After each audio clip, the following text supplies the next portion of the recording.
do direito. Eu sou o senhorio direto. Eu sou o enfiteuta. E hoje nós vamos falar sobre a enfiteuse. Você saberia me dizer o que é enfiteuse? Claro, mas antes, vamos ver o que diz a doutrina? Segundo Maria Helena Diniz, a enfiteuse é o direito real sobre a coisa alheia que autoriza o enfiteuta a exercer, restritiva e perpetuamente sobre a coisa imóvel, todos os poderes do domínio, mediante pagamento ao senhorio direto de uma renda anual. Agora que nós já vimos o que diz a doutrinadora Maria Helena Diniz, vamos ver do que trata o artigo 678 do Código Civil de 1916. Dá-se à enfiteuse aforamento ou emprazamento quando, por ato entre vivos ou de última vontade, o proprietário atribui a outrem o domínio útil do imóvel, pagando a pessoa que o adquire, e assim se constitui enfiteuta, ao senhorio direto uma pensão ou foro anual certo e invariável. Bom, amigos, é bom deixar claro que o novo Código Civil de 2002 não trata mais a enfiteuse como um direito real, lá no seu artigo 1225. Contudo, no artigo 2038 do mesmo Código, ele traz a seguinte informação: fica proibido a constituição de enfiteuses e subenfiteuses, subordinando-se às existentes, até sua extinção, às disposições do Código de 1916. Ou seja, o Código de 2002 proíbe a constituição de enfiteuses e subenfiteuses, e as que persistem vão ser reguladas pelo Código de 1916. Então, vamos dar agora continuidade nos tópicos da enfiteuse. Caro amigo, você saberia me dizer como iniciou a enfiteuse no Brasil? Mas é claro. Prezados colegas, a enfiteuse no Brasil teve seu início durante o período colonial, através de uma forma de distribuição de terras. E os principais objetos desse direito real eram as terras não cultivadas, terrenos que se destinavam às edificações e terrenos de marinha e acrescidos. Amigo senhorio, fale sobre algumas características da enfiteuse. Pois não, amigo enfiteuta. Segundo Arnaldo Rizardo, doutrinador do Código Civil, ele descreve algumas características da enfiteuse. Vamos ver algumas delas. Ao enfiteuta assiste o direito de alienar e de transmitir por herança o domínio útil, ao passo que o titular de domínio direto só tem direito à substância da coisa, sem suas utilidades, além do recebimento do foro e do lodênio, em caso de alienação. Destina-se a enfiteuse ao aproveitamento econômico das terras incultas ou dos terrenos não edificados. Temos também que a extinção da enfiteuse se opera pela deterioração, pelo comiço e por morte do enfiteuta, se não existir herdeiro. Nas transmissões do domínio útil, não se transfere as utilidades do imóvel. E também, por último, a enfiteuse ela é perpétua, embora resgatável. Pois bem, amigos, agora eu gostaria de saber como se constituía uma enfiteuse. Você saberia me informar como? Claro, meus nobres. Meus amigos, a constituição de uma enfiteuse se dava por ato entre vivos, através de contrato, escritura pública, ou de última vontade, por testamento. A constituição aconteceria também através de uso capião, o que hoje não é mais possível. Amigo senhorio, poderia nos falar quais os seus direitos na enfiteuse? Claro que sim. O direito do senhorio direto estão relacionados ao direito às acessões, direito à metade do tesouro encontrado por outrem no terreno aforado, ou à totalidade quando eu for o inventor. Direito de consolidar o domínio útil no direito nos casos previstos em lei. Exercer o direito de preferência, perceber o foro ou cânon anual invariável. Mas diga-nos, nobre senhorio, o que seria o foro? O foro, interessante essa pergunta. O foro ou pensão anual é o pagamento certo e invariável feito pelo enfiteuta em favor do senhorio pelo domínio útil. Agora, preste atenção, apenas no caso de perecimento total torna-se indevida a pensão. Dando continuidade nos direitos do senhorio direto, temos também a percepção do laudêmio, no caso de não exercer o direito de preferência. Mas diga-nos mais uma vez, nobre senhorio, o que consiste esse laudêmio? Bom, laudêmio é a remuneração ou a taxa estabelecida para o enfiteuta pagar ao senhorio direto da coisa aforada, como compensação pela renúncia que este exerce ao direito que lhe é assegurado na compra, na transferência do domínio útil. Preste atenção sobre os valores. O valor do laudêmio corresponde a 2,5% do valor da alienação, no caso da cessão, e mais 10 pensões anuais em caso de resgate. Agora que já vimos os direitos do senhorio direto, eu gostaria de saber quais os direitos do enfiteuta. Pois é, nobres amigos.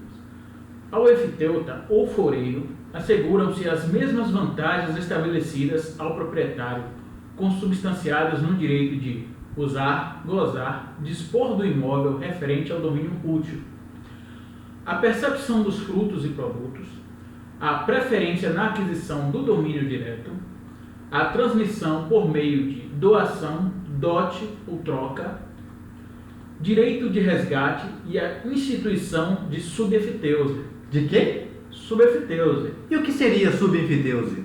Pois é, nobres amigos. A subefiteuse é a possibilidade de eu, enquanto enfiteuta, transferir a terceiro o domínio útil da posse, por meio de contrato, desde que tenha autorização prévia do senhorio.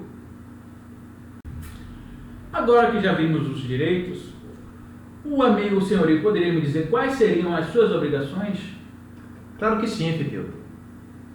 Cabe ao senhorio direto respeitar os direitos do enfiteuta, ao seu exercício tranquilo de domínio útil e de oferecer o direito de preferência ao foreiro, no caso de venda do domínio direto.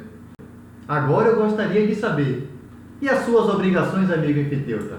Quais seriam? Claro, meus nobres. As obrigações do enfiteuta, nobres colegas, seria de pagar pensão anualmente, o pagamento dos impostos, bem como dos ônus reais que gravam o imóvel, o pagamento do laudêmio e conservar a substância da coisa. Amigo senhorio, existe previsão legal para a aquisição da propriedade plena do imóvel aforado? Claro que sim, amigo enfiteuta. Segundo o doutrinador Risardo, o resgate corresponde a uma desapropriação do domínio direto em favor do enfiteuta, justificando-se a sua previsão pela necessidade de se consolidar a propriedade plena e livre. Para isso, é necessário alguns pré-requisitos. Vamos ver quais são. Primeiro, o decurso do prazo de 10 anos após a sua constituição e o pagamento de um laudêmio correspondente a 2,5% sobre o valor atual da propriedade plena e de 10 pensões anuais vigentes. Um ponto importante que devemos abordar nesse momento diz respeito à opção de compra na transferência do domínio útil ou domínio direto. Ou seja, quando o senhorio direto pretende transferir o domínio direto do imóvel, tem que dar a preferência ao enfiteuta na aquisição desse domínio direto. E quando o enfiteuta decide transferir o domínio útil do imóvel, tem que dar a preferência ao senhorio direto na aquisição desse domínio útil. A manifestação desse direito de transferência, segundo a legislação, será de 30 dias. Até o momento, já acompanhamos os procedimentos da constituição de uma enfiteuse, direitos e obrigações do senhorio direto e do enfiteuta, falamos sobre o resgate, algumas características que envolvem o processo da enfiteuse, e chegou o momento de falarmos sobre a sua extinção. Vamos ver o que é que nos diz o artigo 692 do Código Civil de 1916. Segundo o artigo 692, existem 3 casos para a extinção da efiteuse. O primeiro caso seria pela natural deterioração do prédio aforado quando chegue a não valer o capital correspondente ao foro e mais 1/5 deste. Pelo comisso, deixando o foreiro de pagar as pensões devidas por 3 anos consecutivos, caso em que o senhorio indenizará as benfeitorias necessárias. O terceiro caso seria através do falecimento do efiteuta, sem herdeiros, salvo o direito dos credores. Existem ainda outras situações, quais seriam? Quando o senhorio direto exercer a opção de compra na venda oferecida pelo efiteuta, através da renúncia, tornando-se o efiteuta herdeiro do senhorio ou vice-versa, a uso capião, quando alguém adquire um imóvel foreiro como se não existisse esse domínio ou não fosse foreiro. Um outro ponto importante que iremos abordar agora refere-se à transferência por herança dos bens efitêuticos. Observem que os bens efitêuticos podem ser transmitidos por herança e não podem ser divididos em gleba sem consentimento do senhorio. Outro ponto importante que não podemos deixar de mencionar é sobre a copropriedade na enfiteuse. Há a copropriedade enfitêutica quando o prédio emprazado vier a pertencer a várias pessoas, estas, dentro de 6 meses, elegerão um cabeceiro, sob pena de devolver ao senhorio o direito de escolha. Agora chegou o momento de falarmos sobre aforamento dos bens da União. Caro amigo, qualquer bem da União é suscetível de aforamento? Não. Prestemos bem atenção. Os imóveis da União suscetíveis de aforamento são os de marinha e acrescidos. E o que constitui terrenos da Marinha? Meus caros, constitui terrenos da Marinha os situados no continente, na costa marítima, nas margens dos rios e lagos, até onde se faça sentir a influência das marés. Observemos.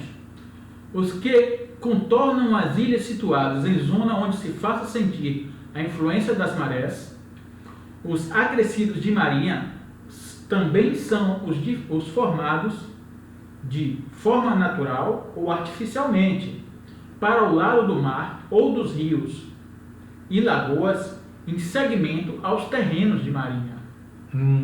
É importante frisar nesse momento a respeito do foro. Aqui, no aforamento dos bens da União, o foro ele será pago adiantadamente, fixado em valor proporcional ao domínio pleno. Também devemos observar no que diz respeito às alienações do domínio útil. Neste caso, exige-se o assentimento preliminar da União e não a simples ciência do ato. Olha que ponto interessante. O não pagamento do foro durante 3 anos consecutivos ou durante 4 anos intercalados importará na caducidade do aforamento. Assim como procede na enfiteuse de terrenos privados, também aqui é autorizado a remissão ou resgate. Tá? Porém, temos que prestar atenção que existem exceções. Então, estão excluídos de aforamento os imóveis que... Estão excluídos os imóveis que, por sua natureza, em razão de norma especial, são ou venham a ser considerados indisponíveis e inalienáveis. São considerados de interesse do serviço público mediante ato do secretário do Patrimônio da União do Ministério do Planejamento, Orçamento e Gestão. Chegamos ao fim de nosso trabalho. Espero que todos tenham compreendido um pouco mais sobre o tema enfiteuse.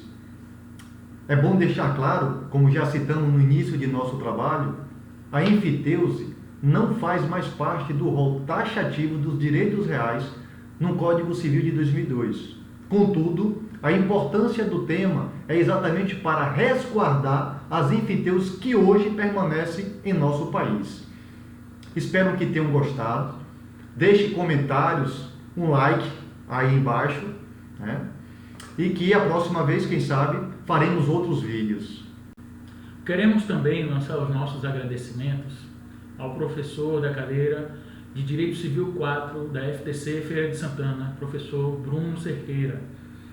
Assim, também lançamos nossos agradecimentos a todos os colegas que colaboraram de alguma forma para a realização dessas atividades. Muito obrigado. Fique com Deus.